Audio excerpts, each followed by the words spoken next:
जय माता दी। आज इस वीडियो में नवरात्रि के छठे अध्याय को सुनेंगे जो दुर्मलोचन का माता जी ने वध किया था। महर्षि मेधा ने कहा, देवी की बात सुनकर दूत क्रोध में भरा हुआ वहां से असुरेंद्र के पास पहुंचा और सारा वृतांत उसे कह सुनाया। दूत की बात सुन असुरेंद्र के क्रोध का पारावर न रहा और उसने अपने सेनापति दुर्मलोचन से कहा, दुर्मलोचन तुम अपनी सेना सहित शीघ्र वहां जाओ और उस दुष्टा के केसों को पकड़कर उसे घसीटते हुए यहां ले आओ। यदि उसकी रक्षा के लिए कोई दूसरा खड़ा हो, चाहे वो देवता, यक्ष अथवा गंधर्व ही क्यों ना हो, उसको तुम अवश्य ही मार डालना।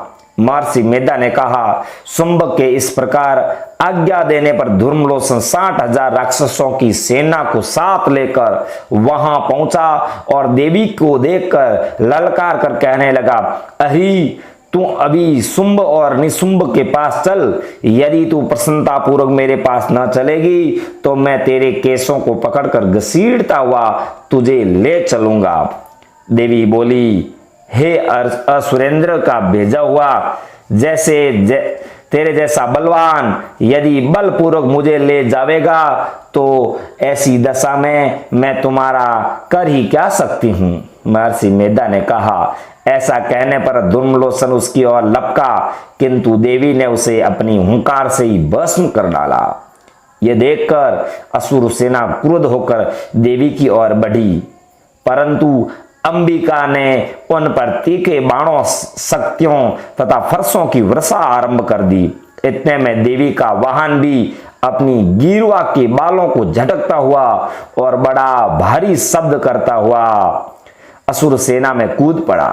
उसने कई असुर अपने पंजों से, कई अपने जबड़ों से और कई को धरती पर पटक कर अपने दाढ़ों से घायल करके मार डाला। उसने कई असुरों के अपने नख से पेट फाड़ डाले और कई असुरों का तो केवल थप्पड़ मारकर ही सिर धड़ से अलग कर दिया।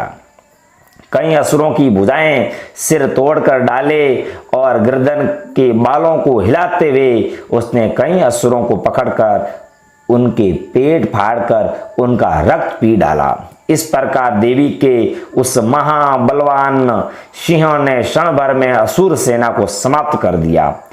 शुंभक ने जब यह सुना कि देवी ने दुर्मलोचन असुर को मार डाला है, उसका अंत कर दिया है, उसको मार डाला है, उसके सिंह ने सारी सेना का संहार कर डाला है, तब उसको बड़ा क्रोध आया।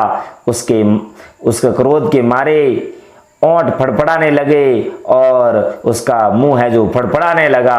उसके चंड तथा मुंड नामक महासुरों को आज्ञा दी, हे चंड, हे मुंड, तुम अपने साथ एक बड़ी सेना लेकर वहां जाओ और उस देवी के बाल पकड़कर उसे घसीटते हुए उसे बांधकर तुरंत यहां ले आओ।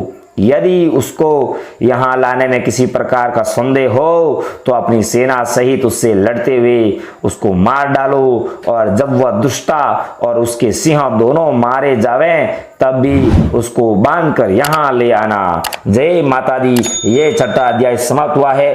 कल सुनेंगे 7वां अध्याय।